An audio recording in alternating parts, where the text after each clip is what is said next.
memiliki pertobatan, mereka itu berbagian di dalam kerajaan Allah. Nah, hidup dalam kerajaan Allah itulah yang ditekankan dalam triwulan 3 ini. Tetapi kita mengerti dalam teologi reform, kita memahami bahwa ini already but not yet. Maksudnya apa? Kita itu sudah berbagian di dalamnya, tetapi belum sepenuhnya kita nikmatin.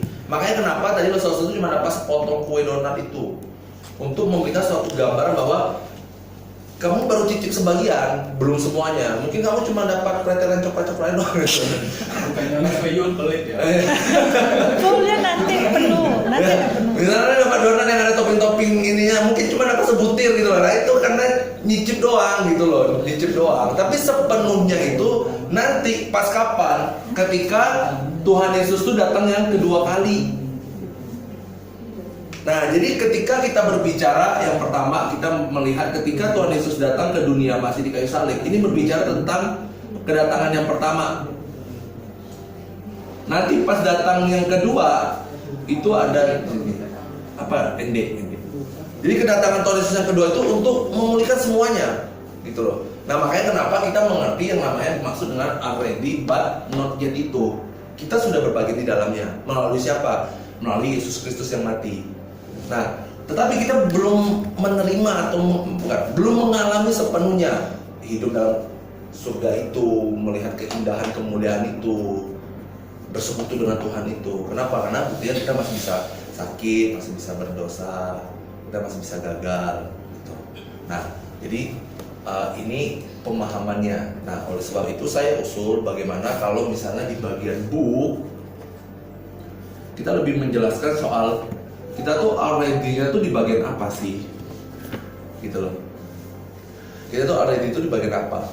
Nah, saya izin kutip dari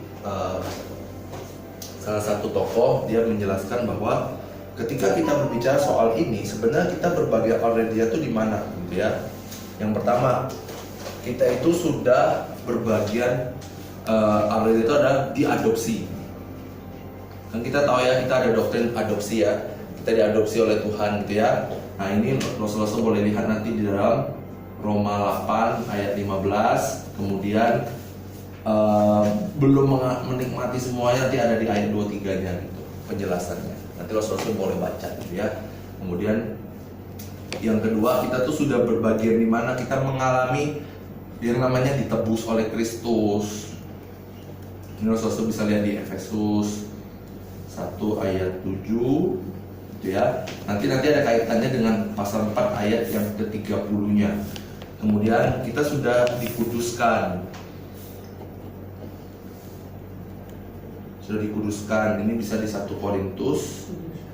Saudara-saudara, tulisan saya sangat menguji iman gitu. Jadi ini nanti dari 1 Korintus 1 ayat 2. Nanti ini ada kaitannya dengan 1 Tesalonika 5 ayat 23 sampai 24. Kemudian kita sudah apa? Kita sudah diselamatkan. Ya, nah, nanti ini berhubungan dengan Efesus pasal 2 ayat 8. Nanti ada kaitannya dengan Roma 5 ayat 9. Kemudian yang terakhir, kita itu sudah dibangkitkan sebenarnya. Dibangkitkan di dalam Kristus gitu ya. Ini di Efesus 2 ayat 6. Nanti kaitannya dengan 1 Korintus pasal yang ke-15 ayat 52. Nah, jadi kita tuh sudah mengalami ini semua nih sebenarnya, tetapi tidak mengalami secara sepenuh-penuhnya itu gitu. Nah, itu semua akan dinikmati ketika Tuhan Yesus datang kedua kalinya. Nah, jadi menurut saya nanti bagian ini bisa dikombin dengan materi yang setelah video. Tadi kan setelah video itu kan ada sedikit penjelasannya kan. Nah, menurut saya itu bisa dikombin untuk memahami, memberikan pemahaman kepada anak-anak apa sih yang dimaksud dengan already ini gitu loh. Nah, nanti bagian not yet-nya ya kita mungkin ya kita sudah diadopsi, memang betul. Nanti di bagian not yet-nya itu Rasulullah bisa tekankan bahwa tidak sepenuhnya kita bisa benar-benar menikmati itu semua. Kenapa? Karena Tuhan Yesus belum datang kedua kali. Nah, apa yang menjadi ciri-cirinya? Kita masih bisa berdosa, kita masih gagal, kita masih nggak benar, gitu ya, belum sungguh-sungguh. Nah ini kan tadi kan masih berhubungan yang tadi apa zaman gitu ya, yang nanti di slide itu kan ada di zaman ini itu apa kegagalannya. Nah ini bisa dikaitin kalau menurut saya. Nah terus setelah langsung menguraikan bagian ini, pasti nanti kaitannya terus apa implikasi ke anak-anak belajar. Ya udah langsung kaitin aja langsung. Kalau misalnya kita adalah orang-orang yang sudah diselamatkan, bagaimana dengan kehidupan kita di hari ini? Kalau misalnya kita bilang kita orang Kristen, kita murid Kristus, kamu bilang kamu sayang sama Tuhan, tapi benar nggak kamu tuh sudah hidup benar-benar gitu? Ada nggak perubahan gaya hidupmu? Misalnya kamu dari KPR dari kelas 7, sekarang kamu kelas 2 SMA, masih sama nggak kamu ibadah dari awal duduk main handphone sampai 2 SMA kamu masih main handphone gitu loh? Nah itu kan jadi suatu pertanyaan besar. Kamu dari kelas 7 ikut KPR sampai sekarang 2 SMA, tapi gaya ibadahmu tuh masih yang datang, duduk, main handphone, udah selesai gitu loh. Nah, jadi kita memberikan suatu bagian refleksi yang membuka pemikiran mereka bahwa oh ya kalau saya adalah orang yang sudah diadopsi, ya karena kan kita nggak layak. Nanti kan di sini pasti berhubungan dengan grace, anugerah gitu ya, yang Tuhan kasih. Nah, nanti Rasul bisa tambahkan di bagian sini itu dari 2 Korintus 5 ayat 17 kayaknya. Sesungguhnya manusia yang baru itu, ciptaan yang baru sesungguhnya sudah datang. Kayaknya ayat 17. Kayaknya ayat 17. Nanti bisa dikaitkan ke situ gitu. Jadi ketika nanti anak-anak mengerti bahwa saya adalah orang yang sudah diadopsi, saya orang yang sudah ditebus, saya sudah dikuduskan, diselamatkan, dibangkitkan gitu ya, maka harus ada perubahan hidup yang muncul. Nah, kalau ini hanya wawasan kita saja, saya tambahkan. Tapi kalau Rasul mau tegaskan ke anak-anak itu boleh. Ketika kita mengalami yang namanya keselamatan, gitu ya. Ini terjadi di dalam bagian yang disebut dengan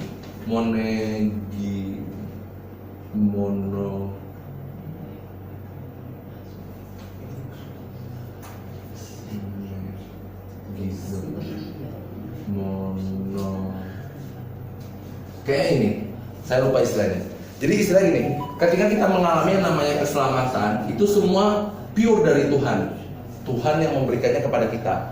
Tetapi setelah kita mengalami keselamatan, kita menghidupi keselamatan itu berbagian di dalam yang namanya sinergi.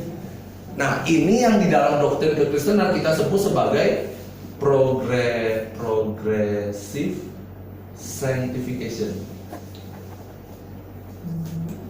Proses pengudusan itu. Nah, pengudusan itulah yang disebut dengan sinergi dari Roh Kudus kepada kita juga berbagian. Kita tahu ini salah, masa kita coba terus gitu kan? Gitu. Tapi berbicara soal keselamatan itu mono ya, cuma dari Tuhan ke kita. Tapi untuk menghidupi keselamatan itu menghasilkan buahnya gitu ya. Nah, itu ada sinerginya. Nah, itu yang nanti kalau misalnya Saudara mau pakai, itu yang dibuka kepada anak-anak. Kita tuh udah ngalamin ini semua dari Tuhan. Kalau misalkan kita kan orang Kristen, kalian sering KPR ke TG dari kelas 7 sampai sekarang kelas 3 SMA, masa hidupnya gitu-gitu aja? Nggak ada perubahannya. Mana bagian ininya? Kemana gitu? Oleh sebab itu nanti di terakhir ya kita challenge mereka. Buah apa yang mau ditunjukin? Ada hasil nggak? Atau mungkin ada proyek ketaatan yang mau disamain? Atau bisa pakai yang tadi kan di PPT itu kan juga sudah ada ya bagian-bagian terakhir itu menurut saya juga cukup baik untuk bisa ditambahkan. Jadi kalau menurut saya sebenarnya saya lebih concern di bagian booknya saja supaya anak-anak nangkep gitu.